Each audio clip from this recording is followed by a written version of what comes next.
Eu sou Manuel Carvalho e este é o P24. A sociedade deslaçou-se e os idosos morrem nas cidades sem ninguém dar por isso. Em 2002, Augusta Duarte Martinho deixou de ser vista pela vizinhança do prédio da Rinchoa, concelho de Sintra, onde habitava. Desapareceu apenas e ninguém soube ou quis saber o que lhe tinha acontecido. Os seus restos mortais seriam descobertos 9 anos depois na cozinha da sua casa. Não foram os familiares, vizinhos ou os serviços da segurança social que a encontraram. Foi o fisco, mandado à sua casa para executar uma penhora por dívidas vencidas. Esta semana foi conhecida em Lisboa mais uma história lúgubre que revela a condição de solidão e abandono de tantos portugueses idosos e frágeis nas grandes cidades. Uma mulher de 92 anos e o seu filho de 63 foram descobertos sem vida pelas autoridades dentro da casa que habitavam. Supõe-se que primeiro morreu o filho. Depois, a mãe, acamada por doença e incapaz de se locomover. Desta vez, o alerta foi dado pelos vizinhos, que estranharam o desaparecimento do homem e ficaram alarmados com o cheiro dos cadáveres em avançado estado de composição. A revelação, chocante, confronta-nos com pelo menos 3 ordens de problemas. As condições desumanas em que vive uma parte dos nossos cidadãos mais idosos, as falhas de acompanhamento dos serviços públicos e a dissolução das redes comunitárias das grandes cidades. Sem família próxima, sem amigos, sem vizinhos, muitos idosos ficam entregues a si próprios. A história desta semana de Lisboa é a prova desse abandono e dessa solidão. Casos como estes exigem reflexão e medidas. Não apenas da parte dos poderes públicos, também da própria sociedade. Para nos ajudar a perceber o que está em causa, convidamos Fernanda Besso Ribeiro, que é doutorada em Ciências Sociais, professor associado com a agregação do Departamento de Sociologia do Instituto de Ciências Sociais da Universidade do Minho e investigador integrado do CISNOVA, um centro interdisciplinar dedicado à área da saúde, sendo atual coordenador do Polo da Universidade do Minho. Este é o P24, o seu dia começa aqui. Escolher o que oferecer pode ser um desafio, mas acertar nunca foi tão fácil. Este Natal dê notícias. Ofereça uma assinatura do Público e garanta que a sua escolha chega com conteúdos em primeira mão. Porque boas histórias são bons presentes. Saiba mais em público.pt. Viva, professor, bem-vindo ao P24, muito obrigado por estar connosco. As ciências sociais têm estudado e refletido sobre a solidão urbana. É uma área de investigação nova que surge das transformações das cidades e das novas formas de vida urbana, ou é já um problema e um objeto de estudo com alguma tradição e alguma idade? As ciências sociais interessam-se por tudo, em particular a sociologia. Nada é estranho à sociologia, tudo o que tem a ver com a sociedade e as suas dinâmicas, com as estruturas sociais e os indivíduos que fazem a vida de cada sociedade, não é estranho. E, portanto, as questões da vida urbana, sobretudo a vida urbana, porque a solidão, enfim, não é um exclusivo da cidade, mas a solidão é algo que está muito presente na vida em cidade, nas cidades, e, portanto, é algo que já interessa à sociologia e às ciências sociais há muito tempo. E procura, obviamente, que a sociologia procura, e falo sobretudo a partir da sociologia, mas também da antropologia social, procura-se conhecer as causas da solidão, considerando o modo como nós nos organizamos, nomeadamente do ponto de vista económico, e do modo de funcionamento do Estado e das suas estruturas políticas, sociais e económicas. Portanto, não é nada de estranho. O professor disse, portanto, que a solidão não é um exclusivo da vida urbana ou das cidades, mas diria que os casos mais graves, portanto, os fenómenos mais graves, mais extremos de solidão acontecem nos nossos dias nas cidades ou nem tanto? Eu creio que a solidão é um fenómeno social que está generalizado, mas que tem. Eu gostava de colocar algumas interpelações que possam suscitar alguma dissonância em relação a esta ideia de que somos uma sociedade da solidão. Eu creio que não somos uma sociedade da solidão, mas que há fenómenos eu diria, de deslaçamento social, de separação do indivíduo dos seus contextos sociais, nomeadamente os contextos sociais que resultam, por um lado, do parentesco, das famílias, mas também, por outro lado, do trabalho, da atividade profissional, que são muito vivos e que de quando em quando acontecem coisas, fenómenos, acontecimentos trágicos que mexem com todos nós e que nos interpelam justamente sobre que sociedade é esta em que vivemos. Mas estes fenómenos da solidão estão justamente espalhados também pelas pequenas cidades e pelas nossas aldeias. Ainda que a vida nas cidades seja mais evidente. E tem a ver com o modo como nós nos organizamos. E já agora, se me permite só lembrar um texto muito, muito interessante, que tem um título, já é antigo, mas não deixa de ser significativo. É um texto de um colega já aposentado, uma figura grande da antropologia portuguesa, ainda que ele não seja de origem português, mas que é português hoje, chamado Brian O'Neill. E ele fez uma tese, uma investigação etnográfica, vivendo numa aldeia no concelho de Vinhais, e depois, nessa tese, isto nos anos 80, início dos anos 80, e nessa tese ele tem um pós-fácio que se chama Carta de Regresso a Londres, porque ele nessa altura vivia em Londres. E ele sublinha, sobretudo, justamente o contraste do que é a vida na aldeia, do contraste do que é a vida nas grandes cidades. Neste caso, a sua cidade, na altura, Londres, ele agora creio que continua a viver, apesar de aposentado, em Lisboa. E ele fala justamente daquilo que são os aspectos fundamentais que produzem depois a solidão. Uma absoluta impessoalidade, uma total desconexão com a vida dos que vivem geograficamente próximos no seu prédio, que ele não conhecia, que raramente encontrava nos corredores, com quem raramente, às vezes mesmo cruzando-se, não falava, ou se falava, era aquela saudação gentil, polida, do bom dia, boa tarde, com o contraste que é a vida na aldeia, ou seja, em que há uma ligação permanente entre as pessoas, relações de dependência entre as pessoas, que têm a ver com o tipo de trabalho que se desenvolve, a necessidade de cooperação para realizar tarefas agrícolas, etc. E, portanto, o que nós vivemos hoje é um crescente deslaçamento, mas deixe-me colocar o contraponto. Mas nós não estamos numa sociedade de absoluta solidão. Aliás, o desenvolvimento das novas tecnologias de comunicação, aquilo que nós hoje falamos de redes sociais, tem acelerado as nossas interações, mas elas são de um outro tipo e talvez não tão vinculativas, mais impessoal, mais intermitentes e produzindo menor dependência no sentido de laços entre nós. Uhum. Mas a pessoa diz que portanto, não vivemos numa sociedade de absoluta solidão, mas é possível sentir que o acelerar da vida urbana, portanto, o aprofundamento dessa impessoalidade que existe nas relações entre as pessoas, seja no trabalho, seja em contextos de vizinhança, estarão a agravar, portanto, essa sensação de solidão ou essa existência da solidão? Diria que é um problema que se está a agravar. As dinâmicas atuais, que já não são assim tão novas, mas as dinâmicas atuais, que têm que ser compreendidas no quadro da sociedade em que vivemos e da sua economia,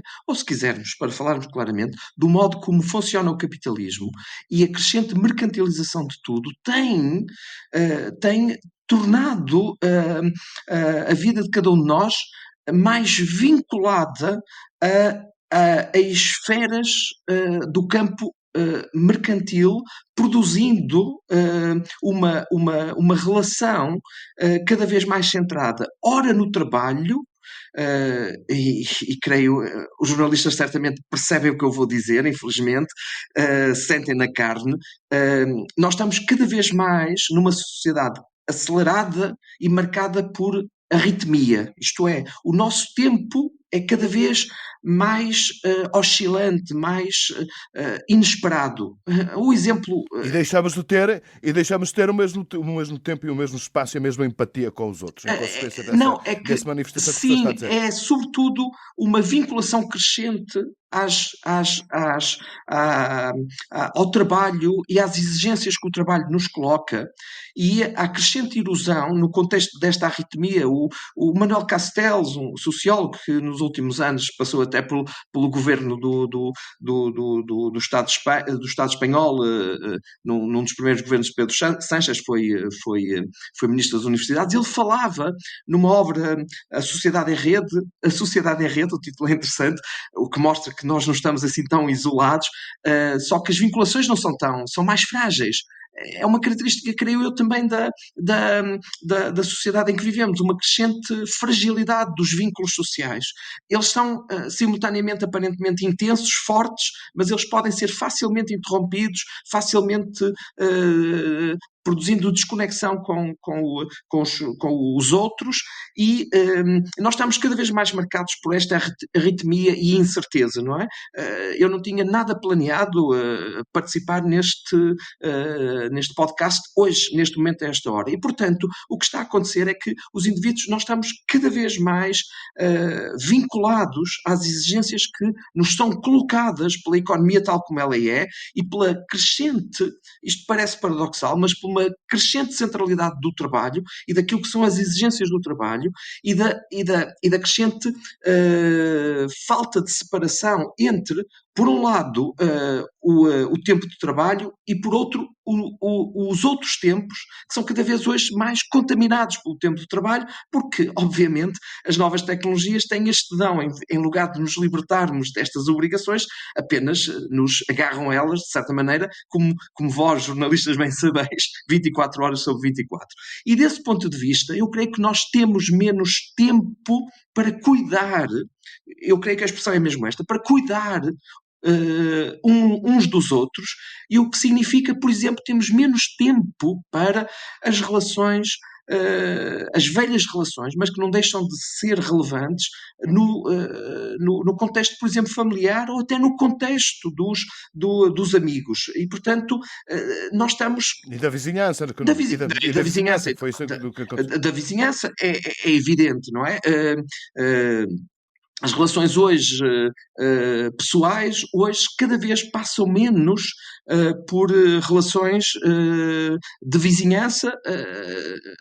Nós sabemos bem, eu vivo num prédio, não tenho vizinhos, amigos com quem eu frequento a casa, e que, enfim, é o geral, não é? É o habitual. E, portanto, é muito fácil nestas circunstâncias, sobretudo quando se produz um deslaçamento no que tem a ver com as relações familiares, ou as relações familiares ficam tão estreitas, tão circunscritas a um nicho marcado, por exemplo, é apenas o pai ou a mãe que se relaciona com o filho, não há mais nada, não há mais família, e, portanto, as pessoas acabam por se deslaçar. A expressão é uma velha expressão de um dos fundadores da sociologia, de Emile Durkheim. As pessoas acabam por se deslaçar do todo social e, portanto, caem em situações de isoladas. solidão. Exatamente, de solidão. E neste caso em concreto, as pessoas, as camadas sociais mais frágeis, são as que são particularmente, portanto, afetadas, digamos assim, são as que sofrem mais as consequências desse deslaçamento. Enfim, estamos presentes aquilo que aconteceu esta semana em Lisboa. E a pergunta que eu tenho, professor, isto, portanto, reclama a existência de políticas públicas para evitar, portanto, que os custos desse deslaçamento sejam tão gravosos como aquele que nós conhecemos. E já agora se pedia-lhe, portanto, também em jeito de comentário, se acha que existe essa preocupação, portanto, das nossas instituições de proteção social relativamente a estes problemas em concreto. Manuel Carvalho, vai-me permitir, enfim, em jeito de desculpa, eu não comentar o caso concreto, porque não o conheço bem e, portanto, não quero fazer um comentário, um pretexto uma situação. para nós estarmos aqui. Certo, agora posso falar em geral. Eu lembro o seguinte... nós, já que fala de políticas públicas, nós, justamente para fazer frente a esta fragilização do lugar, da importância, quer da família, quer daquilo a que se pode definir, que também é um conceito complexo, não é simples do ponto de vista da discussão teórica no campo das ciências sociais, em especial da sociologia, aquilo que nós definimos como comunidade. O que eu lembro é o seguinte: porque a economia mudou, porque houve uma transformação radical que é secular, vem da Revolução Industrial, porque vivemos numa sociedade que tem as suas regras, que nós definimos como capitalismo, podemos estar a favor, podemos estar contra, podemos ser críticos, podemos ser apoiantes, mas enfim, que produz determinados efeitos na vida cotidiana. Um dos aspectos é, sobretudo, uma crescente individualização, a importância do indivíduo, que tem aspectos positivos, não é? Ou seja, nós somos sociedades em que a defesa dos direitos